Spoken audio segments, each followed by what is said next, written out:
भारत के मुख्य न्यायाधीश सीजेआई डी.वाई. चंद्रचूड़ जी द्वारिकाधीश मंदिर क्या गए? लिब्रांडुओं की गैंग में हाहाकार मच गया और लिब्रांडू गैंग के अगुआकार बनकर प्रशांत भूषण ने क्या लिखा? What Gandhi would have made of CGI's publicized visit to Dwarikanath temple clad in saffron robe?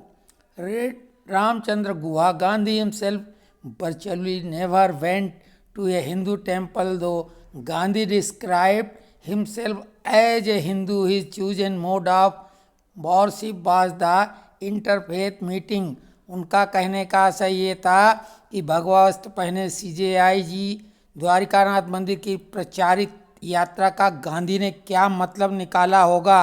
Ramachandra Guha को पढ़ें। गांधी स्वयं वस्तुतः कभी किसी हिंदू मंदिर में नहीं गए, हालांकि गांधी ने खुद को हिंदू बताया। पूजा का सबसे पसंदीदा तरीका अंतर धार्मिक बैठक थी जो खुले मैदान में आयोजित की जाती थी, जहां हिंदू, मुस्लिम, पारसी, सिख, जैन और ईसाई आते थे। सभी धर्म ग्रंथों के छंद पढ़ते हुए एक साथ प्रार्थना करें। ये इस सिद्धांत की पुष्टि करने का उनका मूल और गहराई से चलने वाला तरीका था कि भारत सभी धर्मों के लिए समान है।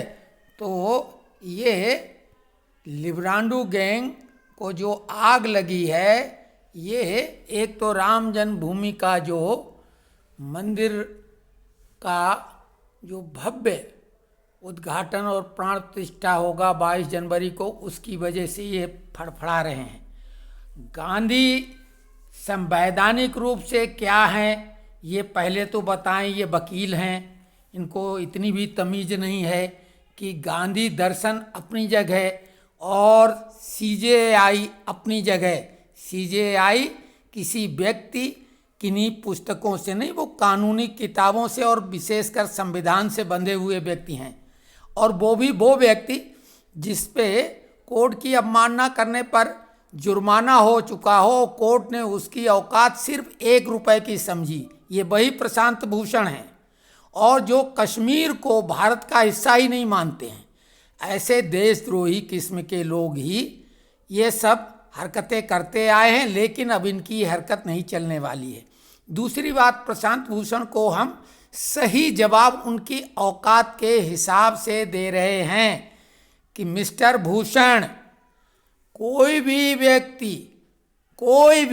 व्यक्ति जो सामान्य, भले गरीब हो, महागरीब हो, महाअमीर हो, वो किसी न किसी परिवार में जन्म लेता है। उसकी परिवार की अपनी मान्यताएं, परंपराएं और संस्कार होते हैं। हाँ, केवल कोठे के पैदाइशी लोगों का कोई संस्कार, धर्म, जाति नहीं होती है, क्योंकि उनके बाप का नहीं पता होता है। तो सीजेआई को तो अपने परिवार से जो संस्कार मिले उसके अनुरूप वो कार्य कर रहे हैं। अपने बारे में जो धारणा रखते हो वो दूसरे पे लागू नहीं करो। और जुर्माना झेल चुके आपको बोलने का कोई अधिकार नहीं है, तो अपनी जबान पर लगाम लगाओ और जो तुम्हारी औकात है उस